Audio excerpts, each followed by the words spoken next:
Fala galera, o negócio é o seguinte, eu como torcedor do Grêmio, assim como vocês também são torcedores do Grêmio, não deve ter dormido direito, né? Então a gente está aqui tentando pensar, montar uma ideia para poder passar e analisar melhor o que aconteceu no jogo de ontem. E com isso, eu quero dizer que o duelo entre Filipão e Renato Portaluppi, eu vou tentar explicar o que aconteceu além dos 4-0, no que foi os 4-0 e aonde tem os seus pontos do Filipão e os pontos do Renato que fizeram que esses 4-0 acontecesse. Eu vou tentar aqui manter uma linha mais calma para umas críticas bem duras a respeito de comissão técnica e diretoria do Grêmio principalmente, porque por um lado o Renato até não tem culpa do que ele fez, ele é treinador do Flamengo e ele precisa defender as cores que ele está defendendo agora. Mas algumas coisas nas redes sociais passaram para nós sobre uma ideia, né, do que o Renato apresentou na arena, de como ele se apresentou na arena, que também faz sentido para aqueles que são muito apaixonados pelo Renato. E eu sou um cara que sou fã do Renato, mas eu tento ponderar algumas coisas e algumas coisas ainda mexem comigo, as atitudes que ele toma, até pelo seu vínculo de ter ficado quase 5 anos. Mas a gente tem que ponderar isso, eu vou tentar ponderar aqui. Mas vamos começar então pelo Filipão com a montagem do time, porque ele monta o time do Grêmio num 4-3-3 com 3 volantes em marcação. E esses 3 volantes conseguem segurar o Flamengo, conseguem armar o Flamengo, e o Grêmio consegue atacar primeiro o Flamengo, com 1 minuto de jogo. Eu falei isso aqui no vídeo, vocês podem ver o vídeo no final. Eu não vou ficar falando dos lances, eu quero falar nos pontos em que foram mexidos do jogo. E aí ele monta esses 3 volantes e segura todo o time do Flamengo. E o Renato não consegue jogar. O Flamengo do Renato não consegue jogar. E aí o Filipão continua a mesma estratégia, jogando pelos lados, porque estava sem o volante, mas os meios davam combate. E o Rafinha ficava entre... Ele não era praticamente um lateral esquerdo, mas ele era um cara que fazia uma função de armador atrás da linha de marcação. Olha só que louco. Mas deu certo no primeiro tempo. Só que o Douglas Costa era a peça fundamental do time. Quando o Douglas Costa saiu, porque a movimentação do Douglas Costa ela era diferente, ele estava fora, ele não participava da linha de marcação. Ele era um cara que ficava ali próximo do Felipe Luiz. E aí o Felipe Luiz ficava preocupado com o jogo, porque o Douglas Costa, num movimento, ele conseguiria decidir uma partida. Então o Flamengo perdeu um homem de armação, que era o Felipe Luiz, até a saída. A partir dali, o Grêmio consegue fazer com que o jogador do Flamengo seja expulso, e aí a gente começa a analisar a parte tática do jogo. Porque o Filipão faz uma leitura de que o seguinte, como a gente segurou no primeiro tempo e eles tiveram um jogador expulso, a gente pode atacar.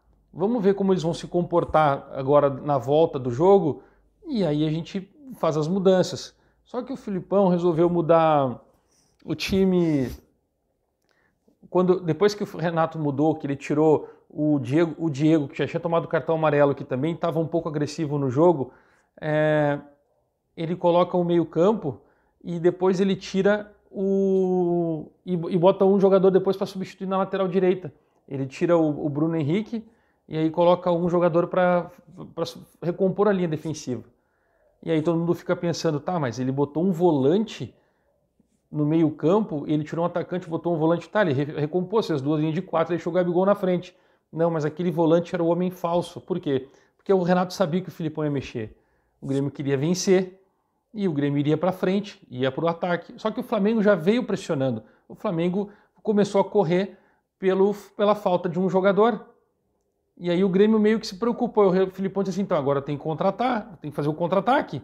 E aí ele abre o meio campo do Grêmio. Ele tira os jogadores que estavam marcando para poder botar o jogo para frente, botar jogadores no ataque. Mas quem que eram os jogadores no ataque? E aí a minha crítica dura em cima da diretoria, em cima da comissão técnica para fazer esse tipo de avaliação. Ele me coloca Luiz Fernando e Diego Souza. E aí a gente já tinha o Borja e já tinha o Ferreirinha. E aí tu perde homem de marcação no time. Nós estávamos com 11 contra 10. Sabe o que aconteceu durante o jogo? Nós ficamos com 8 contra 10, porque perdemos a marcação já tinha a marcação do Ferreirinha perdida, Diego Souza e Luiz Fernando. E o Luiz Fernando cometeu um pênalti ainda, que daí já estava abandonado o bagulho, porque o Kahneman já tinha abandonado também. O pior de todos os lances durante a partida foi o Rafinha cobrar a atitude do Kahneman durante o jogo. Isso é o pior de tudo para mim, porque o Kahneman é ídolo do Grêmio, ele faz parte de uma das maiores zagas da história do Grêmio. Ele, Pedro Jeromel, esses caras não poderiam abandonar nunca em nenhum momento. Ah, porque tá bagunçado, porque isso, porque eu não vou me expor, nem eles, nem o Michael. Aí o Filipão resolve, antes do jogo, ele selecionou os jogadores e ele botou o Léo Pereira fora, tirou o Léo Pereira do banco, deixou fora da partida, para poder utilizar o Ferreirinha. O Ferreirinha sem jogar há 40 dias, começou a correr antes de ontem. Aqui, estou brincando, né? Mas tem uma semana que ele está correndo. Aí vai botar o cara para jogar sem ritmo nenhum. Ele estava tropeçando na bola. Então, assim, o Filipão vai para o coletivo e fala: o erro é meu, a responsabilidade é minha.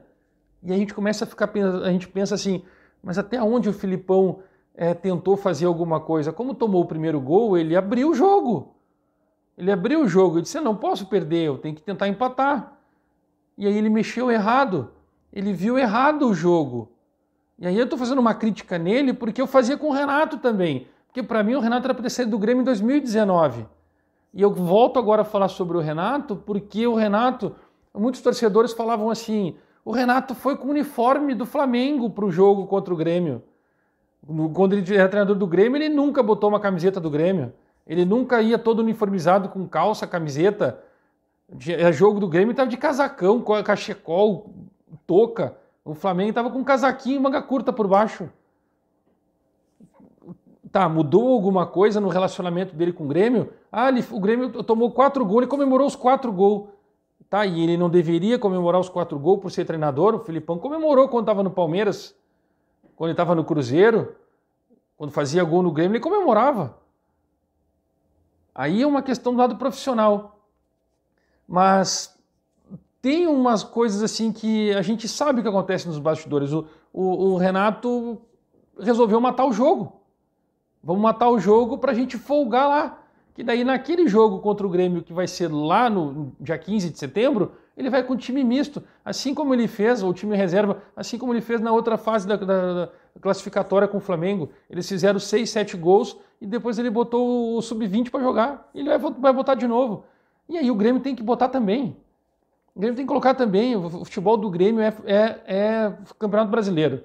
O Grêmio vai ficar, do jeito que está a situação, vai ficar ali em 15º, 14º. Se chegar em 12º, levanta as mãos para o céu, pega uma taça Libertadores da América e comemora. Porque do jeito que está andando as coisas, os jogadores não estão entendendo, vai entrar jogador novo. Olha só que falta de noção. O Filipão tentando passar a instrução para o Campas, que não fala português, que não entende nada. Na coletiva foi praticamente nítido que ele precisava de um tradutor. Por que não pediu para o Borges falar para ele, traduzir? Por que não pediu para o Kahneman falar para ele? Por que não pediu para o Rafinha falar para ele o que ele estava pedindo? Não. E aí ele ficava brabo, ele gesticulava no campo, ele virava para o banco e batia os braços. Olha lá, olha lá, olha lá. Aí eu pergunto, sou fã do Filipão, ele ainda serve torcedor como o treinador do Grêmio? Ele é o cara para virar 2022 como treinador do Grêmio? Ele está ultrapassado, como se fala, que por conta do 7-1, que hoje eu escutei que o 7-1 estava se repetindo. Até pela forma que ele fez a leitura do jogo, se tivesse mais 10 minutos, nós tomávamos mais 2, 3 gols. Porque todo mundo abandonou. Todo mundo abandonou. E ainda eu faço uma ressalva. Todo mundo não. Rafinha não abandonou. Wanderson não abandonou. E os que saíram também não abandonaram, porque eles estavam brigando por isso. O Vila Sante não é culpado, fez uma boa partida e o Campas mostrou por que veio.